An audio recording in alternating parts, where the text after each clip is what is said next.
Hello guys, how you going? I realised, I think I did a video a little while ago, and look, because I just do this off the top of my dome, right?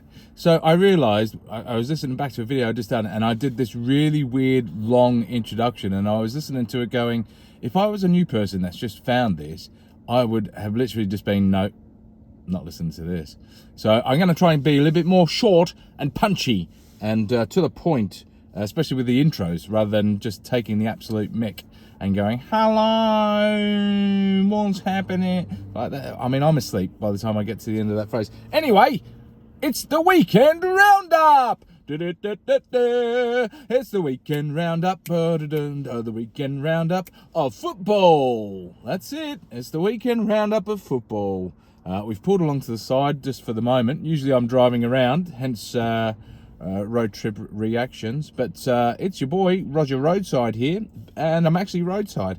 So I just thought I'd do a bit of a recap of the footy results thus far over the weekend.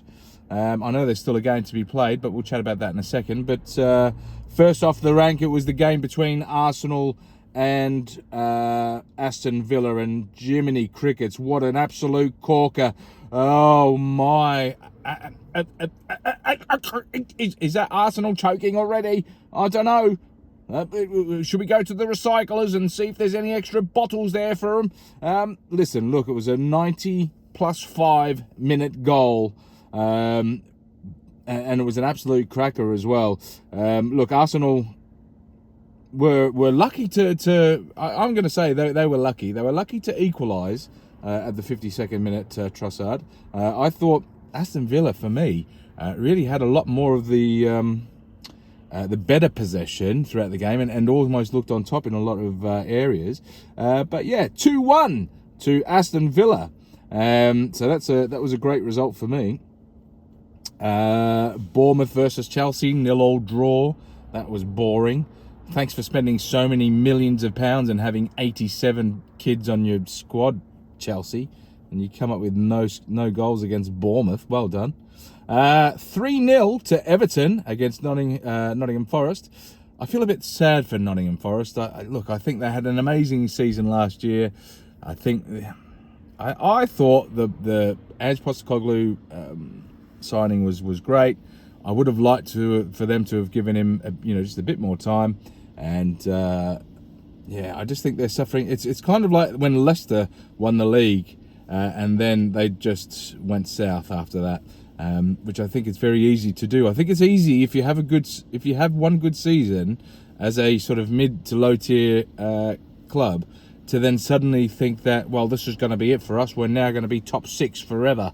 No, you're not. You're not. You need to do it year in, year out.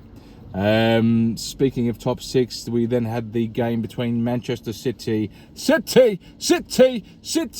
versus Sunderland, and it was 3-0. A very good game for City. I am a City supporter.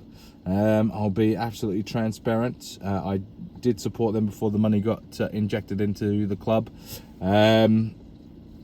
Look, I was happy with the results. I watched a lot of the game. I thought we could have came away with a few more goals. I thought it was great to have a game where we had a clean sheet. I just thought it was a good, look, I know it's against Sunderland. I know they're a newly promoted side, but Sunderland have had some really good results this year. And to come away 3-0, I'm happy with that. Look, I know it's not against a Tottenham or a Liverpool or a Manchester United or a Chelsea or anyone like that, but still, 3-0 against Sunderland, I'll definitely take that. Newcastle United against Burnley. Newcastle 2, Burnley 1. Good result there for Newcastle. Good for Burnley for getting a goal on the board. Tottenham Hotspurs versus Brentford. Tottenham Hotspurs 2, Brentford 0. Again, good result for Tottenham, coming off was it a draw? No, there was a loss. Was it a loss? I can't remember now. It's all melding into one. Melding. It's all melting. It's all transforming into one. 2-0. Look, a good result there for Spurs. And look, a game full of absolute controversies. Leeds United versus Liverpool. Leeds United 3, Liverpool 3. Oh, how the wheels have fallen completely off. Look, there's a lot. Look, I don't mind Liverpool. I think Liverpool is a great club, and I think their supporters are great. I think they're, what their club stands for, and I just think the way they conduct themselves. I think Liverpool are great. Am I happy that the wheels are falling off? Look, not massively. Look, I'm not gloating about it, but I think it is interesting to see over the last 5, 6, 7, 10 years the amount of teams which have done really well one season, but then absolutely stuffed it up after that, and it does make, for me, what City has done over the last 5 years. Look, whether you like them or not, whether you think they're cheats, whether you think they've invested money incorrectly, or whatever your thoughts are, I'll tell you what, there's been a lot of clubs that have pumped a lot of money into their squads. There's been a lot of clubs that have pumped a lot of money into players, into wages. Man United have had, and I believe have still got, the highest wage bill there is going around. They might be starting to get it a bit under control now, but money doesn't buy you success, and we've seen that with Chelsea, we've seen that with Manchester United, we've seen that with Liverpool now. I mean, they had a really good summer transfer period. They brought in some great players. They spent a lot of money, and they're currently sitting 9th. So, they're 10 points below first. So, has it really worked out? Probably not. So that was Saturday's games. Look, I mean, for me, the cracker was the Aston Villa versus Arsenal, and probably the Leeds versus Liverpool. Some good results there for Tottenham, Newcastle and City and Everton, and a ball draw for Chelsea. Moving on to Sunday, we had, let's not kid ourselves. It was a pretty boring Sunday, wasn't it? We had Brighton versus West Ham, 1-1 draw, nothing sort of major there, and Fulham versus Crystal Palace, 2-1 to Crystal Palace. Again, nothing really out of the blue there. But when we look at the standings, we look at the ladder. I guess it is interesting to see there's 2 points that separate between Arsenal and Manchester City. Only 3 points that separate Arsenal and Aston Villa. So Aston Villa doing quite well. They're sort of in and around it. And you'd have to say Aston Villa at this stage are a title contender. You'd have to say, if you're going to say City are a title contender and they're 2 points behind Arsenal, you have to say Aston Villa are. No two ways about it. Crystal Palace up there in 4th. I know it's early days, but we are nearly halfway through the season. 15 games played of a 38-game season. We've got 4 more games, and we're halfway through the season. Crystal Palace, 26 points. And sitting in 4th. Not a bad little thing. I know things can change, but 4th, Crystal Palace. 5th, Chelsea on 25.